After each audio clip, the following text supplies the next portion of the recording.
Why do smart people make stupid decisions? Why do we keep going back to the things that hurt us, even when we know better? The answer isn't about willpower or character. It's about how your brain has been hijacked. And I'm going to show you exactly how it happens. Your brain runs on a chemical called dopamine. Most people think dopamine is the pleasure chemical, but that's not quite right. Dopamine is actually the anticipation chemical. It's what makes you want things. Here's where it gets dangerous. Your brain releases dopamine when it anticipates a reward. And here's the key. It doesn't matter if that reward is good for you or bad for you. Your brain doesn't make that distinction. When you scroll social media for hours, eat that entire bag of chips, text that ex you know is toxic, or take that drink you promised yourself you wouldn't, your brain is flooding with dopamine. Not because these things make you happy, but because your brain has learned to provide quick, reliable hits of stimulation. And the worst part? The more you do something, the more your brain craves it. You're literally rewiring your neural pathways every single time you give in. Now, you might be thinking, but I know this is bad for me. Why can't I just stop? Here's why. Your brain has two systems.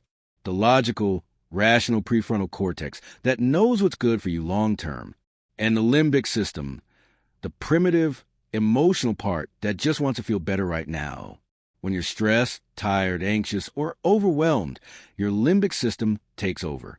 It's like your brain's emergency mode. And in emergency mode, your brain doesn't care about your goals or your future self. It just wants immediate relief.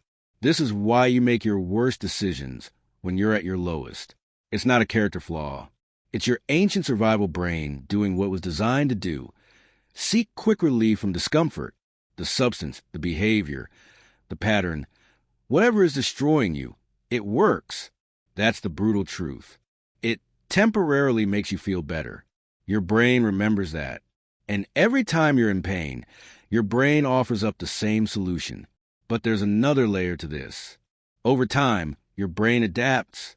When you repeatedly expose your brain to intense dopamine hits, it starts to downregulate dopamine receptors. Basically, your brain turns down the volume to protect itself from overstimulation. This means you need more of the thing to get the same effect. This is tolerance. And it's why the thing that used to make you feel amazing now barely makes you feel normal. Meanwhile, normal life, the things that used to bring you joy, now feel flat and boring by comparison. Your brain has recalibrated. You're not chasing a high anymore.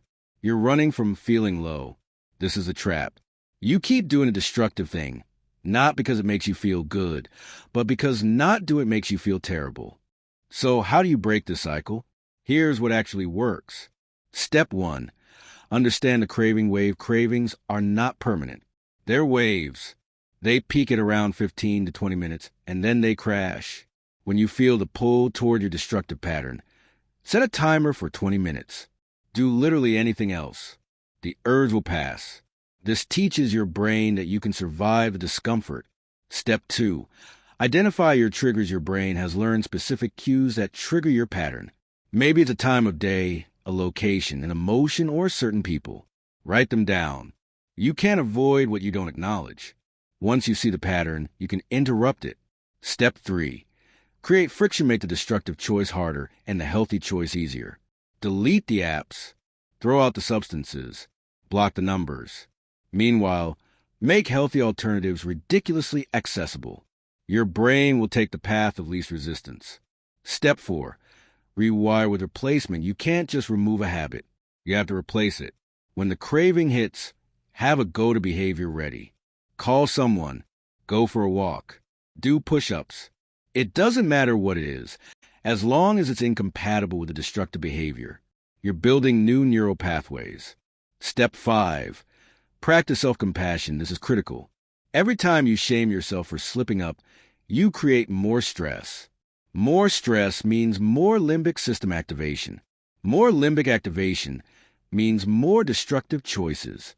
Break the shame cycle. You're not bad. You're human with a human brain. Your brain isn't your enemy. It's just doing what it was designed to do. Seek pleasure and avoid pain using the fastest routes it knows. But here's the empowering truth. Your brain is also incredibly adaptable.